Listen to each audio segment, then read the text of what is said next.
Philippe Henriot, January 7, 1889, Reims, June 28, 1944, Paris, was a French poet, journalist, politician, and minister in the French government at Vichy, where he directed propaganda broadcasts. He also joined the Milice part-time. Philippe Henriot, a devout Roman Catholic, and poet who had written several books of poetry during the early 1920s, became politically active during the Republican Federation, and was elected to the Third Republic's Chamber of Deputies for the Gironde department in 1932 and 1936. He became a committed member of the Catholic Nationalist Right. By the mid-1930s, his anti-Republican prejudices made him a natural opponent of the Popular Front, and his speeches showed him to be an anti-communist, anti-Semite, anti-Freemasonry, and against the parliamentary system. In 1936, General de Castelnau, leader of the FNC, described Henriot as an ardent defender of religion, the family, and society.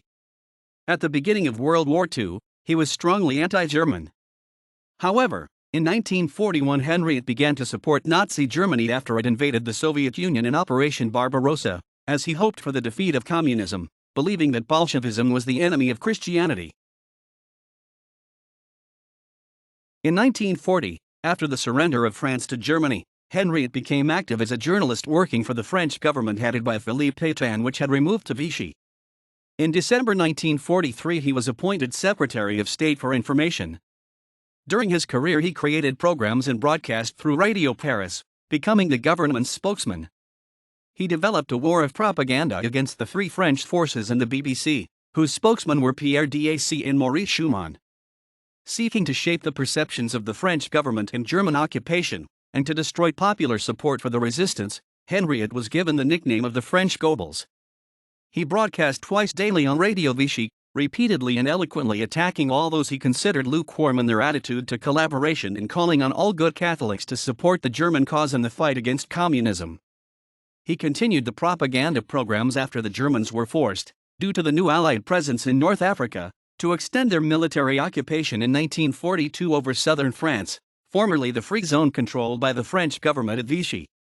He warned the French people about any association with the Allies or terrorists, resistance groups, and countered the arguments of the Free French forces broadcasting from the BBC. He wrote and delivered 270 broadcasts on Radio Vichy in a mesmerizing rhetoric and delivery, as a huge media star, according to one source. There is no doubt Henriot's broadcasts were influential, attracting a large and diverse audience.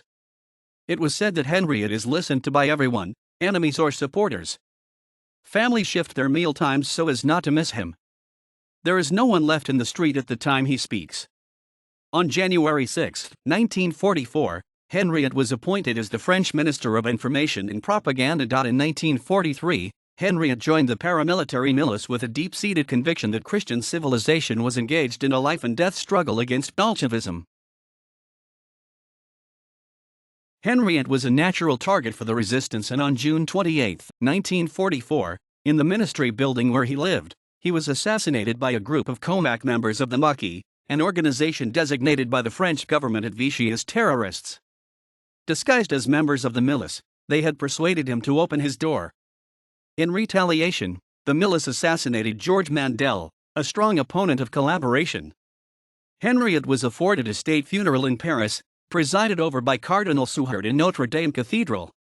His coffin was placed, surrounded by French flags and flowers, in front of the Hôtel de Ville, where thousands filed past to mourn him, less than 2 months before the liberation of Paris.